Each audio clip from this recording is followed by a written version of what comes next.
Today we are going to see next concept in the chapter mechanical properties of a fluid and the concept is the surface tension. Okay, surface tension हा जो point आहे हा अत्यंत महत्त्वाचा आहे आणि जे विद्यार्थी क्लास 11 ला सायन्स फोरम कोचिंग अकॅडमी मध्ये शिकायला होते त्या सर्वांना सरफेस टेन्शनचा फॉर्म्युला माहित असेल, सरफेस टेन्शनचं डायमेन्शन सुद्धा फाइंड आउट करता येत असेल. ठीक आहे, ओके. परंतु आपण हा जो टॉपिक आहे हा अत्यंत बेसिक पासून पाहूया. मागच्या वर्षीच्या सिलेबस मध्ये हा जो टॉपिक आहे सरफेस टेन्शन हा एक सेपरेट चॅप्टर होता 5 ते 6 मार्कांना. ठीक आहे, परंतु या वर्षीच्या सिलेबस मध्ये म्हणजेच मेकॅनिकल प्रॉपर्टीज ऑफ फ्लुइड मध्ये हा जो सरफेस टेन्शन हा पॉइंट आहे हा इन्क्लूड करण्यात आलेला आहे. ऍक्च्युली या टॉपिक मध्ये प्रेशर आहे, परत तुमचं सरफेस टेन्शन आहे, परत तुमचं हायड्रोडायनामिक्स हा पॉइंट आहे, बर्नॉलिस थेरम वगैरे आहे. परंतु यापैकी जो काय तुमचा कंटेंट आहे हा कंटेंट म्हणजे प्रेशरचा या वर्षी सिलेबस मधून डिलीट करण्यात आलेला आहे. ठीक आहे, ओके. तुमचा जो हा कंटेंट डिलीट करण्यापूर्वी काही काही विद्यार्थ्यांना त्यांच्या कॉलेजेसमध्ये हा पॉइंट मे बी शिकवलेला असू शकतो, परंतु फायनल एक्झामिनेशनला मात्र प्रेशर या पॉइंटवरती कोणत्याही प्रकारचा क्वेश्चन पडणार नाही, लक्षात ठेवा. ठीक आहे, ओके.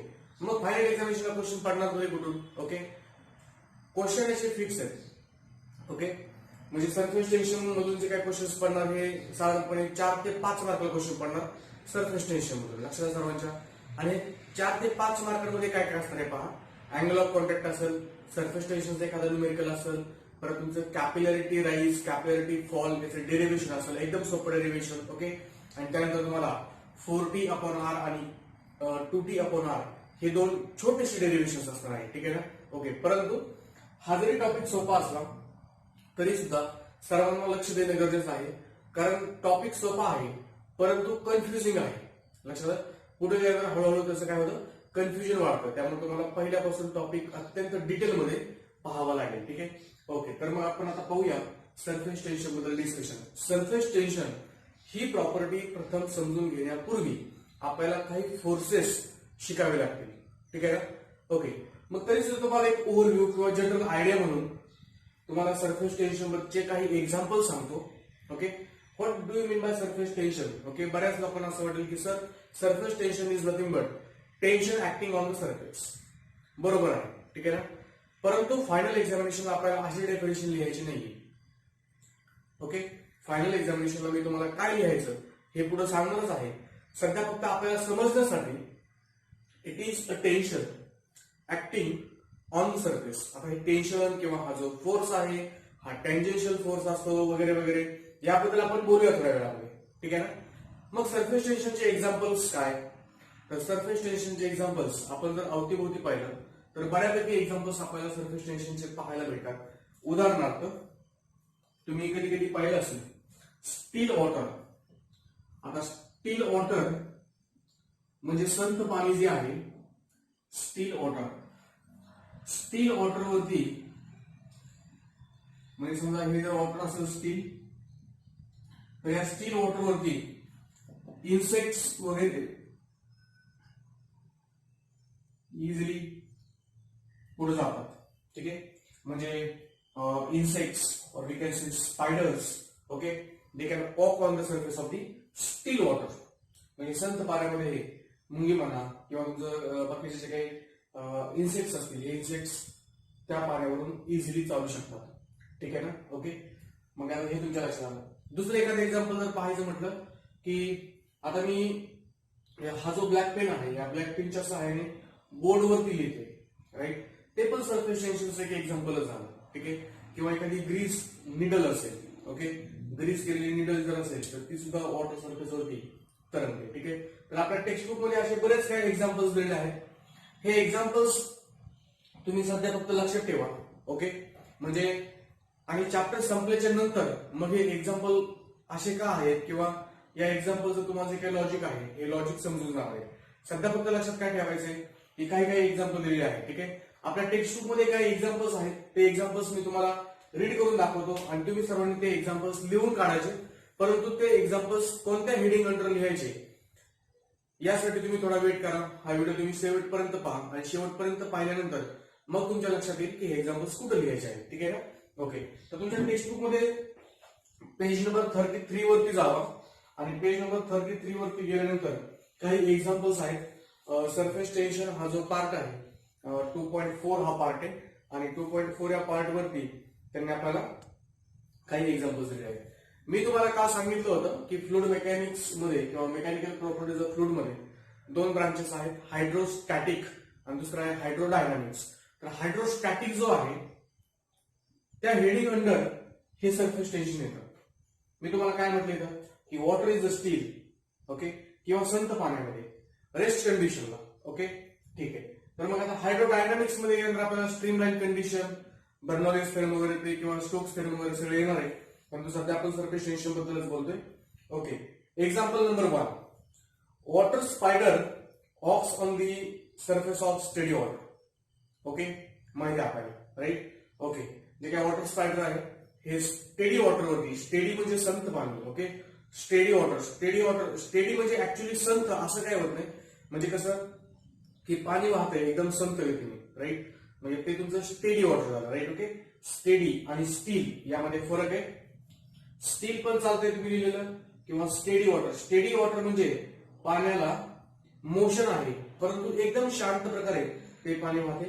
त्याच्यावर सुद्धा तुमचं जे काही वॉटर स्पायडर आहे they can easily walk. Okay, म्हणजे त्याची मुवमेंट पण जास्त फास्ट नसायला पाहिजे. लक्षात तुम्ही फक्त एवढं लिहू शकता की water spider walks on the surface of steady water. दुसरं एक्झाम्पल त्यांनी आपल्याला दिलेलं आहे, greased needle floats on the surface of steady water.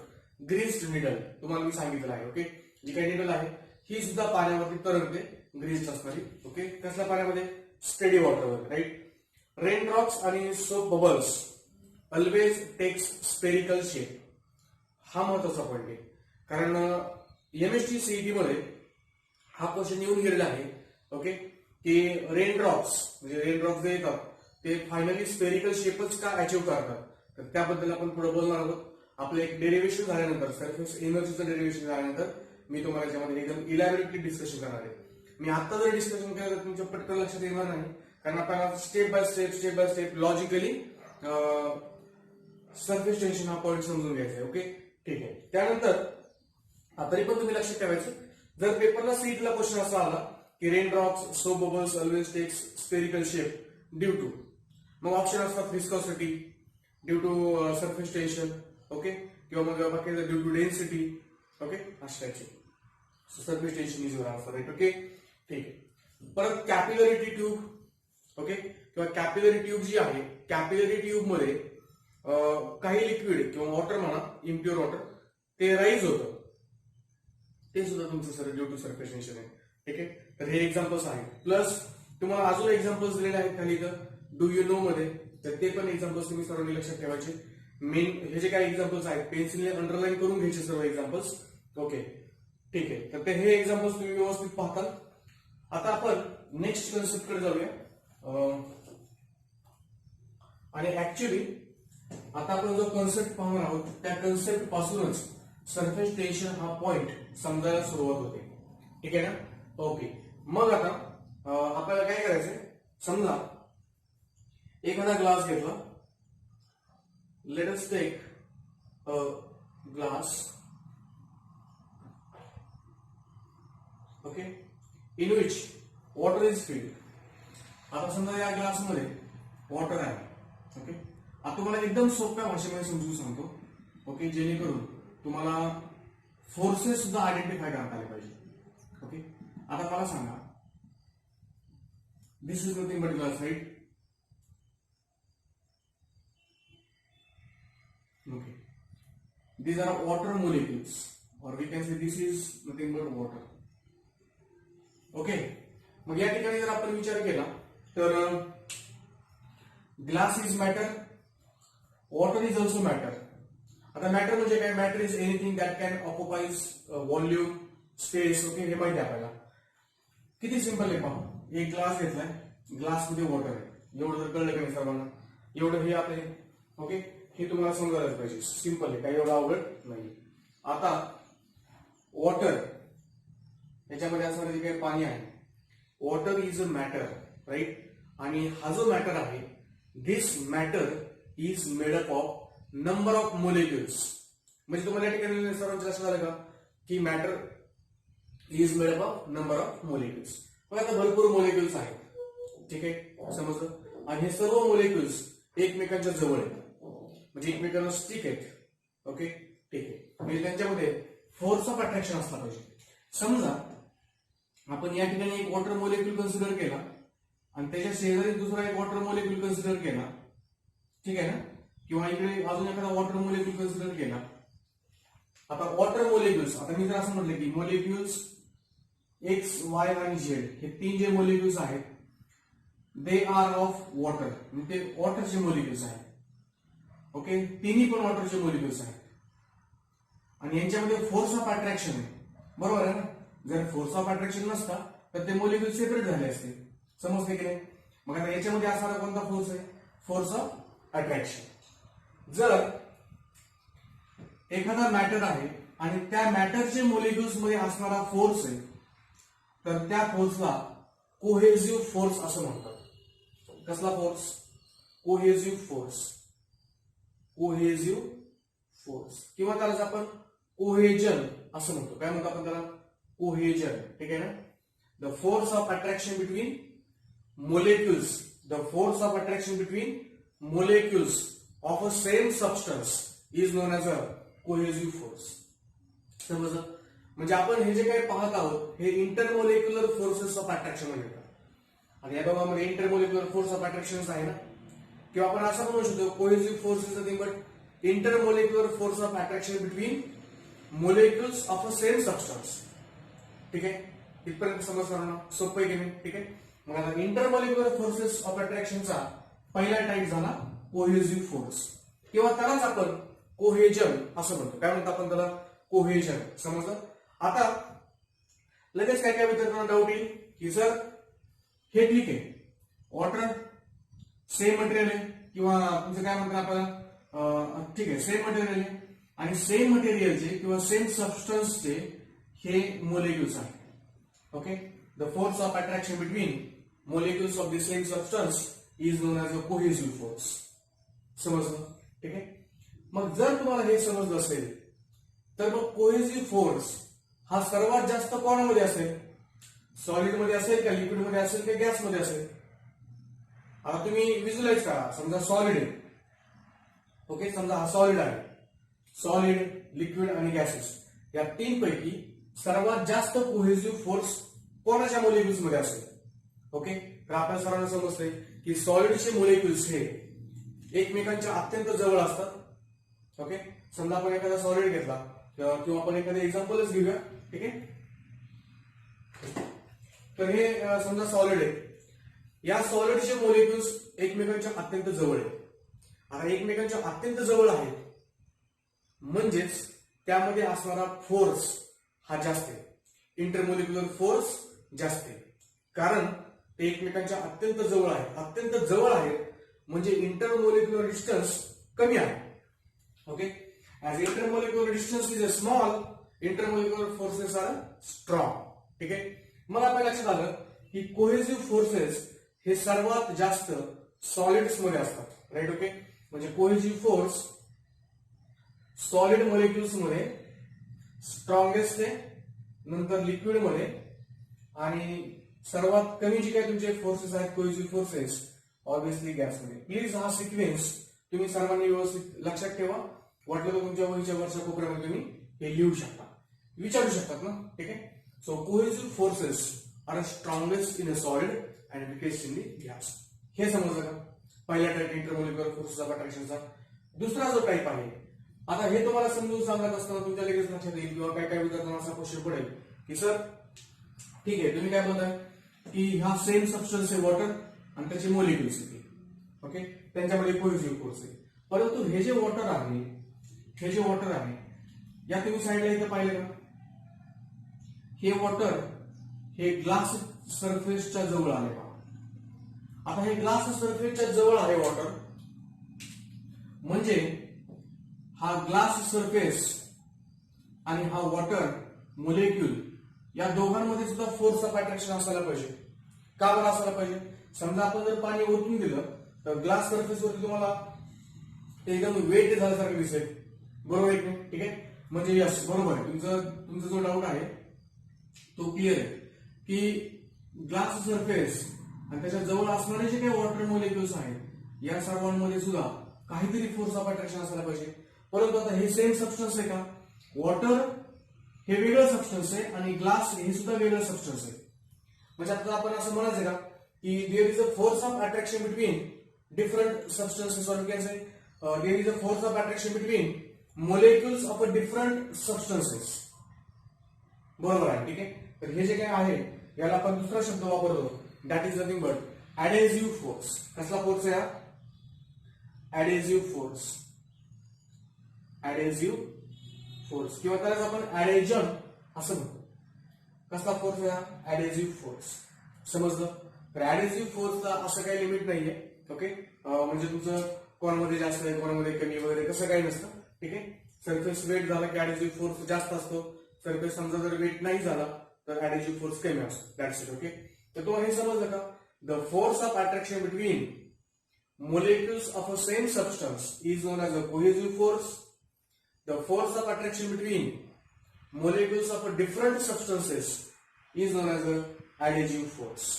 लक्षात सर्वांच्या. ओके, आता सरफेस टेन्शन ही जी प्रॉपर्टी आहे ही प्रॉपर्टी कोहेसिव्ह फोर्सची आहे हे तुम्ही आता लक्षात ठेवा. Surface tension occurs due to cohesive force. कसं काय ते मोलिक्युलर थेअरी मध्ये गेल्यानंतर आपण डिटेलमध्ये डिस्कशन करणार आहे. ओके, सध्या फक्त एवढं लक्षात ठेवायचं कारण विचारलेला आहे हा प्रश्न सरफेस टेन्शन वाला की surface tension occurs due to cohesive force. हे पहा बऱ्याच वेळा सांगतो समजून आणि तुम्हाला सर्वांच्या लक्षात पण येत असेल. काही काही पॉईंट मी तुम्हाला थोडा वेळ वेट करायला सांगितलंय कारण तुम्हाला एक पर्टिक्युलर थेअरी झाली तरच ते पॉईंट लक्षात येणार आहे. ठीक आहे ना. समजा मी तुम्हाला आता असं म्हटलं की surface tension is a property of cohesive force. फक्त तुम्ही तेवढं लक्षात ठेवा पण का प्रॉपर्टी आहे याचं उत्तर आपल्याला मोलिक्युलर थेअरी मध्ये गेल्यानंतर कळणार आहे. ठीक आहे.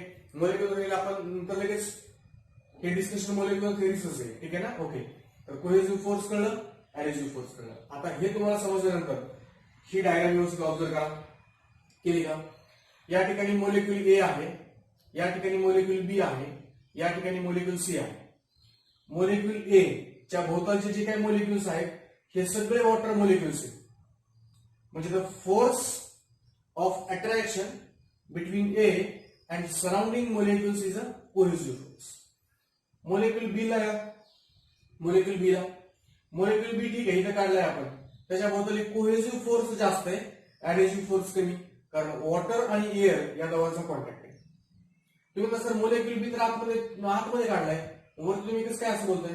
ठीक आहे, तर आपण हे पण पाहणार आहोत. आणि नेक्स्ट कन्सेप्ट आहे आपला रेंज. ठीक आहे, रेंज मध्ये तुम्हाला समजून जाईल. ठीक आहे. Yes, so right on the next heading that is nothing but range. पण तुम्हाला एक कोहेसिव्ह फोर्स वगैरे समजलं का? आता तुम्ही एक काम करा, रेंज हा पॉईंट पाहण्यापूर्वी तुम्ही तुमचं टेक्स्टबुक घ्या आणि तुमच्या टेक्स्टबुक मध्ये पेज नंबर 34 काढा. पेज नंबर 34 काढा. ठीक आहे ना. आणि पेज नंबर 34 मध्ये तुम्हाला इंटरमोलिक्युलर फोर्स हा पॉईंट लिहायचा आहे. त्यामध्ये कोहेसिव्ह फोर्स आणि ऍडेझिव्ह फोर्स हा पॉईंट लिहायचा आहे. ठीक आहे, की जे तुम्हाला स्क्रीनवरती दिसलंय ते सर्व काही लिहून काढायचं आहे. ठीक आहे ना. आता आपण पाहणार आहोत रेंज ऑफ मोलिक्युलर फोर्सेस. त्याच्याखाली हेडिंग टाकायचं रेंज ऑफ मोलिक्युलर फोर्सेस. आता रेंज ऑफ मोलिक्युलर फोर्सेस म्हटलं की काय लक्षात येते पहा. आता समजा हे तुम्हाला कळलंय ना, ते रब करून टाकतो. ठीक आहे. Cohesive force is strongest in the solid. लक्षात ठेवा.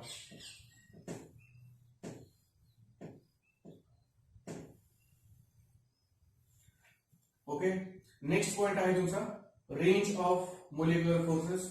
मी फक्त रेंज असा शब्द लिहितो. ठीक आहे ना. ओके, काय का समजा एखादा मोलिक्युल आहे, ओके. एक समजा आपण मोलिक्युल घेतला. या मोलिक्युलचा आपण या मोलिक्युल पासून असं डिस्टन्स काढायचं की जिथपर्यंत बाकीचे मोलिक्युल, समजा मी एखादं हे डिस्टन्स काढले इथपर्यंत. ठीक आहे, म्हणजे थोडक्यात हे असं काढूया. ठीक आहे, या डिस्टन्स पर्यंत मोलिक्युल ए जो आहे या मोलिक्युल ए पासून एक पर्टिक्युलर रेडियस पर्यंत किंवा पर्टिक्युलर डिस्टन्स पर्यंतचे जेवढे काही मोलिक्युल्स आहेत हे मोलिक्युल्स अट्रॅक्ट करण्याची कॅपॅसिटी म्हणजे त्याची रेंज. म्हणजे कसं की एक पर्टिक्युलर रिजन आहे आणि या रिजनच्या आतमध्ये हा दुसरा एखादा मॉलिक्यूल जर असला तरच तो याला अट्रॅक्ट करतोय आणि या रिजनच्या बाहेर जे मॉलिक्युल्स आहेत त्यांच्यासोबत अट्रॅक्शनच नाही. म्हणजे आपण काय म्हणू शकतो, molecular range is nothing but the distance up to which molecular forces are effective. साधं सिंपल जर सांगायचं म्हटलं ना तर हे पहा, समजा आपण एखादं मॅग्नेट घेतलं, या मॅग्नेट एका पर्टिक्युलर अंतरापर्यंतच काय करतो, ही निडल वगैरे अट्रॅक्ट करून घेतो, बरोबर आहे. एक पर्टिक्युलर अंतरापर्यंतच, मग काय तुमचं 2 सेंटीमीटर असेल, 4 सेंटीमीटर असेल, 10 सेंटीमीटर असेल, परंतु समजा 10 सेंटीमीटर पर्यंतच हा अट्रॅक्ट करून घेतोय, त्याच्या बाहेरच्या निडलला कोणत्याही प्रकारचा काही फोर्स एक्सपिरियन्स करता येणार नाही. म्हणजे हे कसं झालं, maximum distance up to which magnetic field is effective. Similarly तसंच आहे रेंज, मोलेक्युलर रेंज म्हणजे it is maximum distance up to which molecular forces are effective. म्हणजे त्या पॉइंट पर्यंत. समजा जर आपण याला एखादा मोलेक्युल कन्सिडर केला तर हा एका पर्टिक्युलर डिस्टन्स पर्यंतचे जेवढे मोलेक्युल्स आहेत त्यांना अट्रॅक्ट करू शकतो, बरोबर आहे की नाही. आता ऑब्व्हियसली जेवढं डिस्टन्स वाढणार आहे तसं अट्रॅक्शनची पॉवर कमीच होणार आहे. आता पहा ना, समजा हा मॅग्नेट आहे आणि या पॉइंटला एक नंबरच्या पॉइंटला एक निडल आहे आणि 2 नंबरच्या पॉइंटला एक निडल आहे. जी निडल जवळची आहे त्याला जास्त फास्टपणे तो अट्रॅक्ट करून घेईल की नाही, तसंच आहे मोलेक्युलर रेंज सुद्धा. ओके, परंतु it is a maximum distance up to which molecular forces are effective. म्हणजे पर्टिक्युलर डिस्टन्स पर्यंत मोलेक्युलर जे फोर्सेस आहेत ते काय म्हणतात आपल्याला इफेक्टिव्ह असतात. त्याला आपण काय म्हणूया मोलेक्युलर रेंज. तुमच्या टेक्स्टबुक मध्ये खूप सुंदर अशा प्रकारे डेफिनेशन दिलेले आहे, डेफिनेशन वगैरे लिहून घेऊ शकता. काय दिलेले टेक्स्टबुक मध्ये, the maximum distance from a molecule up to which the molecular force is effective is called the range of molecular forces, right. आणि मोलेक्युलर फोर्सेसची जी काही रेंज आहे ही नॅनोमीटर्स मध्ये असते. म्हणजे ते काही 1 मीटर 2 मीटर असं काही नसते, खूप कमी असते. म्हणजे 10⁻⁹ मीटर इतकी कमी मोलेक्युलर रेंज असू शकते. म्हणजे आता एवढं हे जे मोलेक्युलर रेंज एवढी कमी, मोलेक्युलर रेंज म्हणजे काय की समजा एक मोलेक्युल आहे, हा मोलेक्युल पासून किती डिस्टन्स पर्यंत तो अटॅक करू शकतो आणि ते पर्टिक्युलर तुमचं काय असणार आहे डिस्टन्स.